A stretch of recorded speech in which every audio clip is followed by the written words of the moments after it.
Hola. Bueno, si os parece, comenzamos.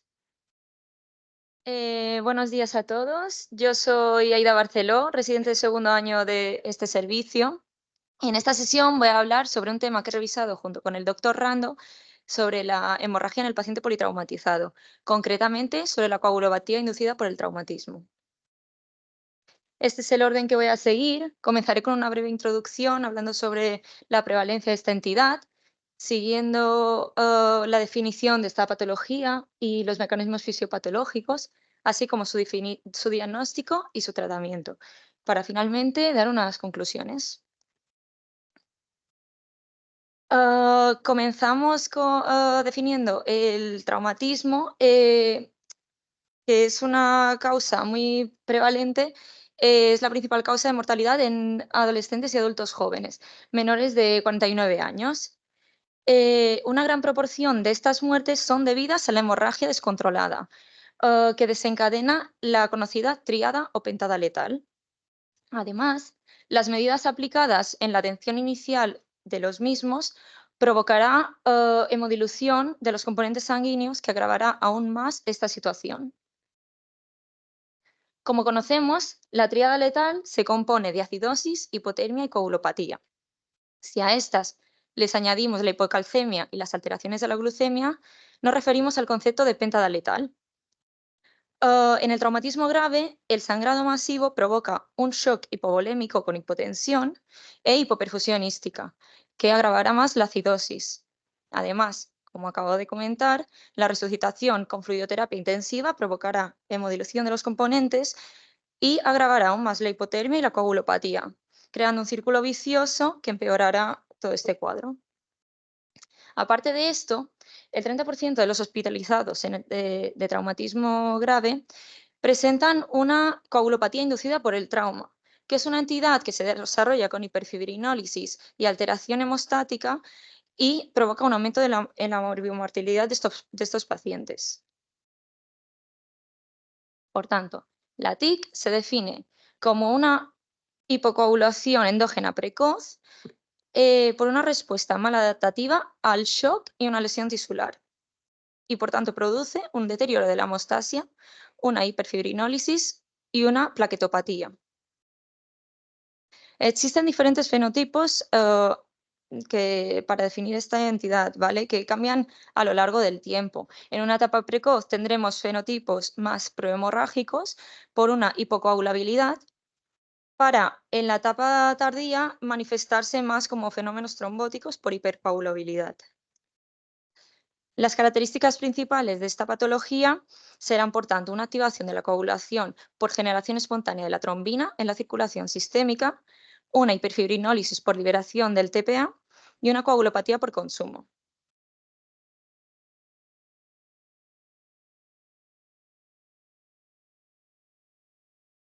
Existen varias hipótesis para definir los mecanismos patológicos, ¿vale? Pero está claro que cuando hay una lesión tisular y un shock, sinérgicamente se activa el endotelio, las plaquetas y el sistema inmune, para generar mediadores que provocarán la depleción del fibrinógeno, la alteración funcional de las plaquetas y la generación de trombina, que finalmente concluirá con la formación de un coágulo inestable que se fibrinolizará rápidamente y durará poco en el tiempo. Por tanto, cuando hay una hipoperfusión y una lesión tisular, hablamos de una coagulopatía por consumo de factores, liberación de TPA y depleción de fibrinógeno. Además, para entender la fisiopatología de la hiperfibrinólisis, tenemos que entenderlo como una liberación excesiva del TPA que no se inhibe.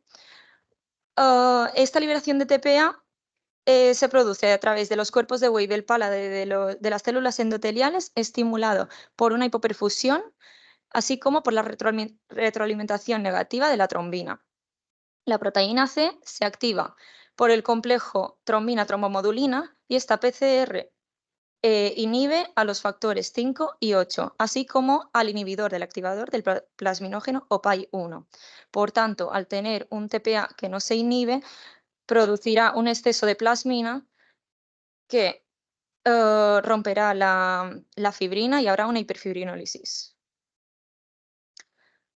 Además, con hipoperfusión y lesión tisular también tendremos una degradación del glicocálix. El glicocálix es el órgano de superficie de las células endoteliales, clave en la función de barrera protectora del mismo, em, así como que cumple funciones tan importantes como el mantenimiento de la homeostasis vascular y el aporte de oxígeno.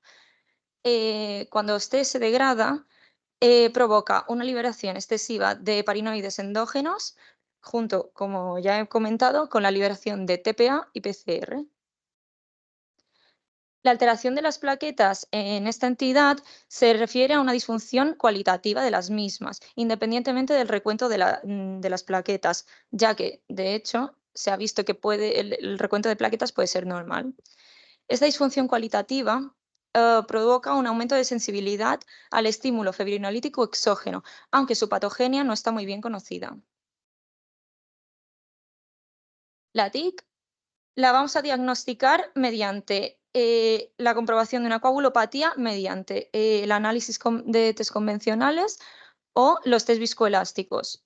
No se ha visto que una medida sea superior a la otra, pero es verdad que los test viscoelásticos aportan rapidez en la obtención de resultados y miran la firmeza del coágulo y la hiperfibrinólisis, algo que no se muestra en la coagulación convencional.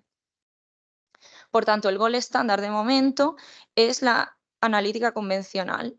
Entonces, cuando tengamos un paciente que sospechemos una TIC, pediremos una analítica sanguínea completa con hemograma, bioquímica, coagulación y perfil férrico, así como una gasometría. Los criterios diagnósticos de estas pruebas de coagulación convencionales serán cuando tengamos un INR superior a 1,5 o 1,2, un tiempo de protrombina superior a 18 segundos o un TTPA superior a 60 segundos o 1,5 veces los valores de referencia. Además, puede haber una hipofibrinogenemia y una trombocitopenia, aunque a veces los niveles de plaquetas y fibrinógeno pueden ser normales, por tanto, estos valores no se incluyen en los criterios diagnósticos. Como inconvenientes de estas pruebas es que las mediciones tardan mucho, alrededor de 60 minutos, y además que no evalúan la firmeza del coágulo ni la función plaquetaria. Por tanto, para un diagnóstico precoz se utilizan cada vez más escalas de gravedad y pruebas viscoelásticas como el TEG y el ROTEM. La TICS es una escala de gravedad numérica que se emplea para identificar a los pacientes que requerirán una reanimación de control de daños. Y entre sus componentes están la gravedad general de la lesión, la tensión arterial, así como la extensión de las lesiones significativas, con una puntuación máxima de 18 puntos. Se ha visto que definiendo un punto de corte de la TICS para definir gravedad superior a 10, tiene un valor predictivo negativo del 100%, con un área abajo de la curva del 98%. Para predecir el riesgo de estos pacientes a activar los protocolos de transfusión masiva, se emplea la escala TASH, que es una escala que mide parámetros clínico-analíticos y con un punto de corte del 15%, clasifica correctamente al 88% de los pacientes. El TEG y el ROTEM, como he comentado, son test viscoelásticos que miden la firmeza del coágulo y la hiperfibrinólisis. Y bueno, cada vez se aboga más por emplear estos test debido a la rapidez, sobre todo de los resultados, y para aportar un tratamiento precoz mediante una terapia dirigida por objetivos. Aquí en este esquema se muestra la interpretación de los resultados del ROTEM, ¿vale? Que la dejaré para consulta. Pasando al tratamiento,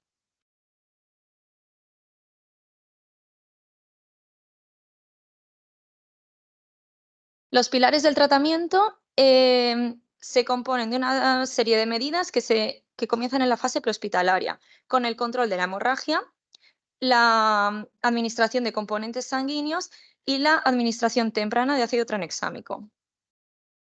Como sabemos, una de las medidas principales que se administran ante un paciente con hemorragia masiva es la administración de volumen con soluciones cristalinas isotónicas.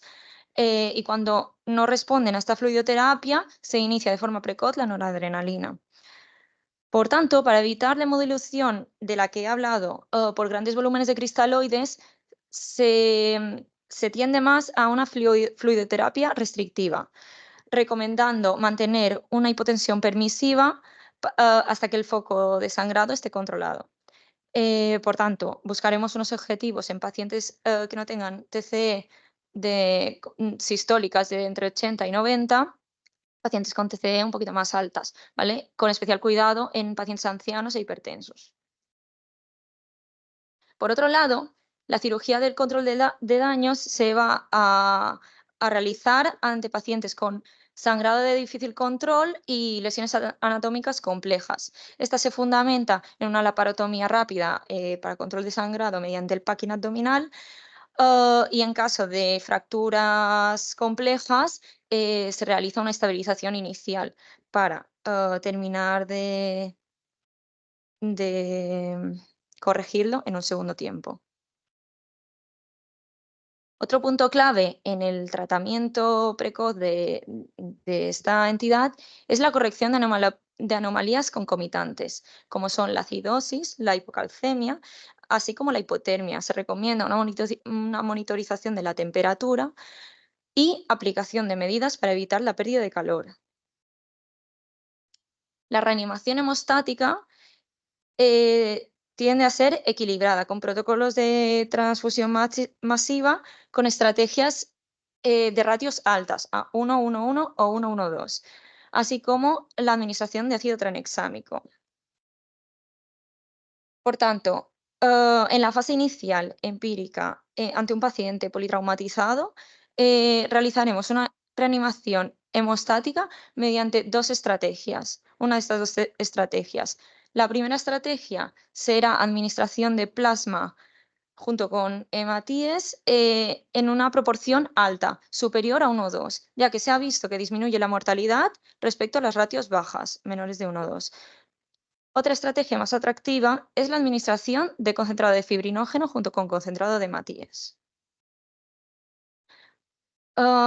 Posteriormente a la fase inicial se realiza una terapia dirigida por objetivos enseguida que tenemos los resultados de las pruebas que hemos pedido. Por tanto, se recomienda administración de concentrado de hematíes para un objetivo de hemoglobina entre 7 y 9 gramos de cilitro o 9-10 en casos concretos como cáncer, isquemias, etc. Se recomienda administrar plasma de forma guiada por parámetros clínico-analíticos, clínicos como el sangrado microvascular difuso y analíticos, pues cuando tenemos un CT prolongado en el ROTEM o tiempo de protrombina o TTPA alargados en las pruebas convencionales. Para la administración de plaquetas se sugiere la transfusión para conseguir un objetivo de recuento por encima de 50.000 o por encima de 100.000 en casos concretos como traumatismo craneoencefálico o neurocirugía.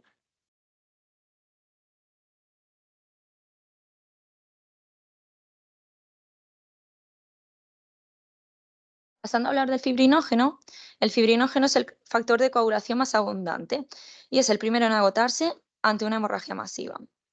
Es el precursor de los monómeros de fibrina, que serán estabilizados por el factor 13, como bien sabemos. Además, es un importante cofactor que ayuda a la agregación plaquetaria. En esta tabla se muestra estrategias de reemplazo del fibrinógeno y aquí quiero destacar la ventaja que tiene el concentrado de fibrinógeno respecto al plasma. Por un lado, el tiempo medio para su disponibilidad es mucho menor que el plasma porque no necesita descongelación. Y por otro lado, el volumen a administrar para aportar 4 gramos de fibrinógeno es mucho menor en el concentrado de fibrinógeno que en el plasma, evitando así complicaciones derivadas del mismo. Se recomienda la determinación seriada de fibrinógeno mediante método Klaus o ROTEM. Por tanto, las recomendaciones indican administrar fibrinógeno en caso de que tengamos unos niveles por debajo de 1,2 por el método Klaus o una amplitud a los 5 minutos en el FIBTEN del ROTEM menor a 7,9 milímetros, o su equivalente del funcional fibrinogen en el TEG, de la amplitud, teniendo una amplitud máxima menor a 10 milímetros. Además, cada vez se aboga más por una reanimación hemostática alternativa al plasma, para administrar concentrado de fibrinógeno y no plasma, a no ser que no tengamos disponibilidad del fibrinógeno y tengamos que administrar el plasma. El fármaco antifibrinolítico mejor estudiado en el trauma grave es el ácido tranexámico. El ácido tranexámico es un análogo de la lisina que inhibe la unión del plasminógeno a la fibrina y, por tanto, impide su unión al plasminógeno y evita su fibrinolisis. Se recomienda administrar tranexámico dentro de las primeras 3 horas ante un paciente con hemorragia masiva, politraumatizado y pacientes también con TCE aislado, con una dosis de carga de 1 gramo endovenoso a pasar en 10 minutos, seguido de una perfusión continua de 1 gramo en 8 horas. El ensayo CRASH-2 demostró que la administración de tranexámico en las primeras 3 horas en un paciente con hemorragia aguda potencialmente mortal disminuye la mortalidad por todas las causas y por hemorragia. También demostró que cuando este se administraba pasadas 3 horas, aumentaba su mortalidad. No se vieron diferencias significativas en las complicaciones tromboembólicas entre ambos grupos. Posteriormente, los autores quisieron investigar si esta disminución de la mortalidad también se podría aplicar a pacientes con TCE aislado. Y demostraron que también la administración de tranexámico dentro de las primeras 3 horas disminuye la mortalidad por lesión cerebral cuando se aplicaba a pacientes con lesión cerebral traumática de leve a moderada, sin haber diferencias en las complicaciones tromboembólicas tampoco.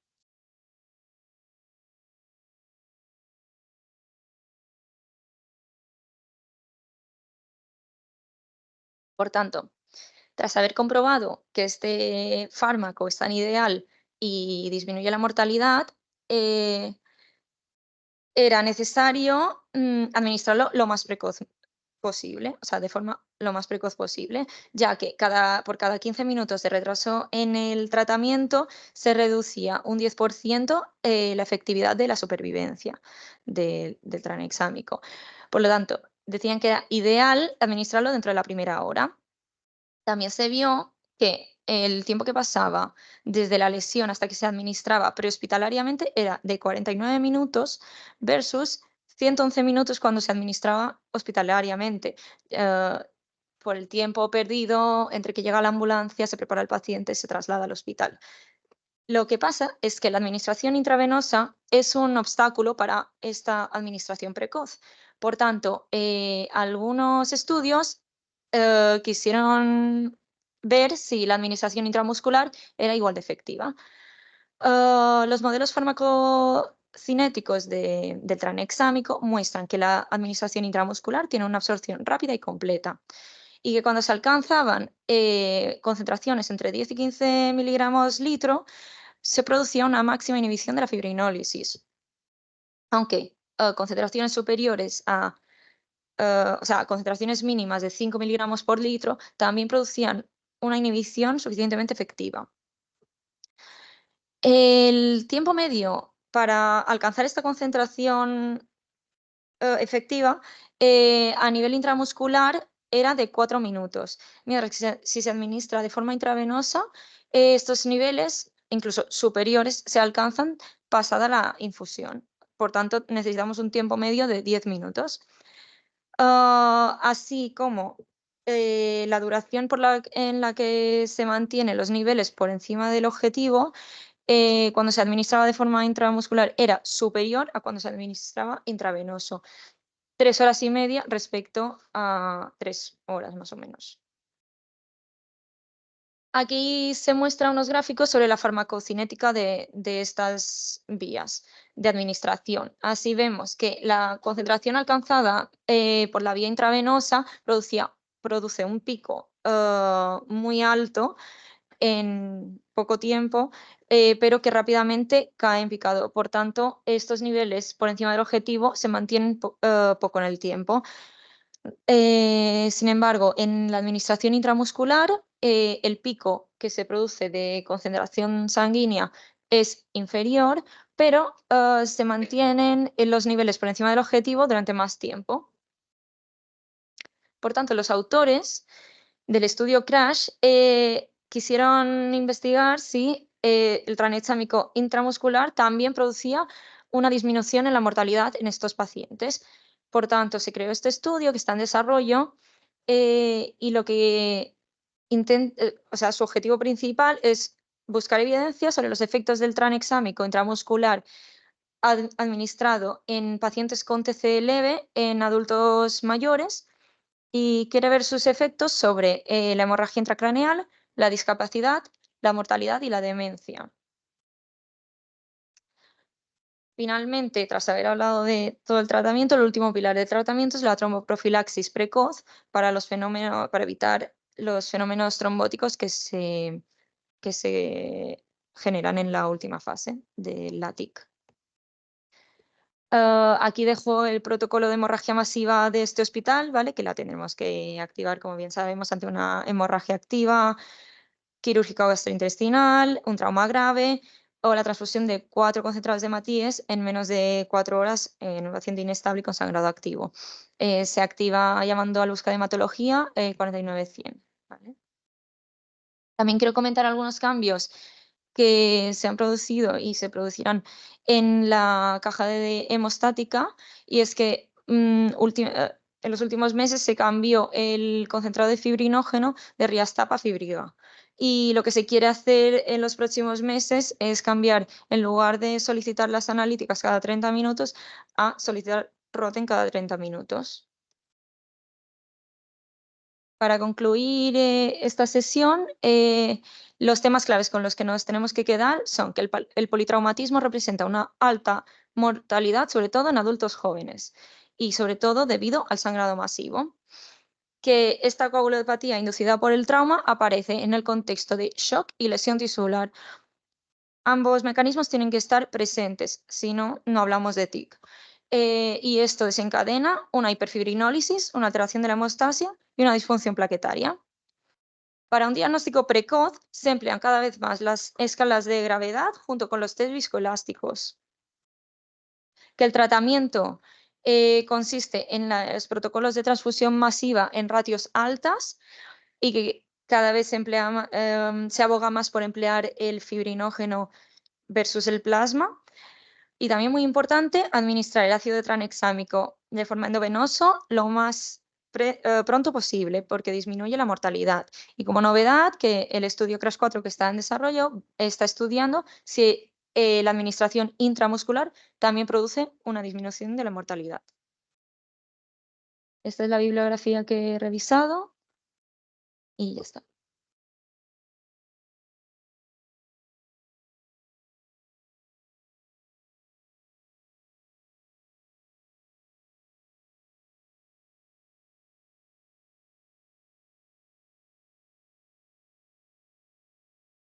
¿Alguien tiene alguna pregunta?